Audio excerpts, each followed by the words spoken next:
Assalamualaikum warahmatullahi wabarakatuh. Ada kepompong, ada kupu-kupu, bales dong salam dari aku. Pertama-tama marilah kita panjatkan puja dan puji syukur kehadirat Allah Subhanahu wa taala karena pada kesempatan berbahagia ini kita dapat bertemu dan berkumpul bersama di channel kita di kebanggaan kita ini dalam keadaan sehat walafiat. Mudah-mudahan dengan kehadiran kita semua dirahmati Allah Subhanahu wa taala serta membawa kebaikan dunia maupun akhirat. Amin ya robbal alamin. Selanjutnya, salawat serta salam semoga tetap tercurahkan kepada Nabi Muhammad SAW karena beliaulah yang membawa misi ajaran agama Islam sampai ke penjuru pelosok dunia sehingga kini kita berada di dalam kesejukan dan kedamaian di bawah naungan Islam. Oke, para channel YouTube yang sedang melihat saya akan memberikan ceramah yang berjudul Remaja Islam yang Gaul di Masa Modern.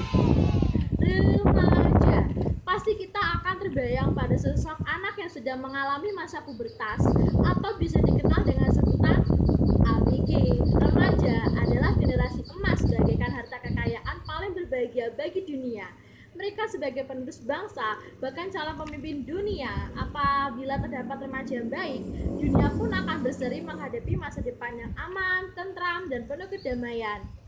Kita semua ingin menjadi remaja yang unggul, bukan? Insya Allah, kita semua bisa menjadi pemenang dan idola para siswa. Jadi, bagaimana caranya? Apa hanya duduk manis di kelas, atau duduk manis depan TV, atau chattingan dengan teman-teman, atau hanya tidur atau makan tidur, atau dengan menjadi kutu buku saja kita bisa meraihnya? Tentu tidak. Kalian harus tahu kunci sukses nomor 1 yaitu gaul bagi pelajar unggulan di era reformasi.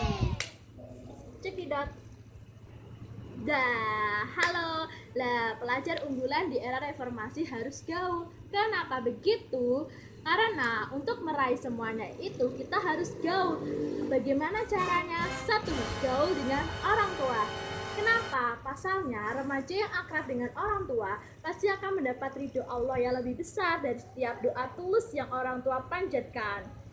Karena terdapat dalam hadis ini, ridha Rabbi fi ridha walidain. Artinya, ridho Allah terletak pada ridho kedua orang tua. Hadis riwayat Tabrani dari Ibnu Amr radhiyallahu anhu. Bagaimana cara kita gaul dengan orang tua? 1. Kita bisa mengajaknya untuk sebagai teman curhat. Contohnya, kita punya masalah apa di sekolah, kita ceritakan kepada orang tua. Pasti orang tua punya solusinya. Kedua, kita ajak orang tua untuk sholat berjamaah. Itu tentu bisa membuat kita menjadi dekat kepada orang tua. 3. Kita ajak makan bersama. Itu malah lebih bisa dekat dengan orang tua. Yang kedua, ada strateginya. Gaul dengan guru. Kenapa kita harus gaul dengan guru? Sebab guru adalah orang tua kita kedua setelah ayah dan ibu kalau di sekolah.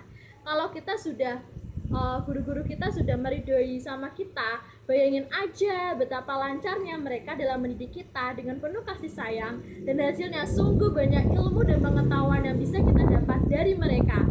Terdapat dalam hadis ini, man alamani harfan faqad kuntu abdan. Artinya, siapa yang mengajarkanku satu huruf saja, maka aku rela menjadi hamba sahaya baginya. Hadis riwayat Ali bin Abi Thalib radhiyallahu anhu. Bagaimana cara kita, Kak, kalau kita gaul dengan guru? Bisa kok. Dengan pertama, 1. Kita bisa menanyakan pelajaran kita yang susah, kita konseling sama guru kita. Itu juga sama juga dengan gaul dengan guru. Yang kedua, kita ada selfie bersama. Kan di era modern ini kita paling banyak selfie dengan guru, terus kita posting, pasti guru kita akan senang. Yang ketiga, gaul dengan teman.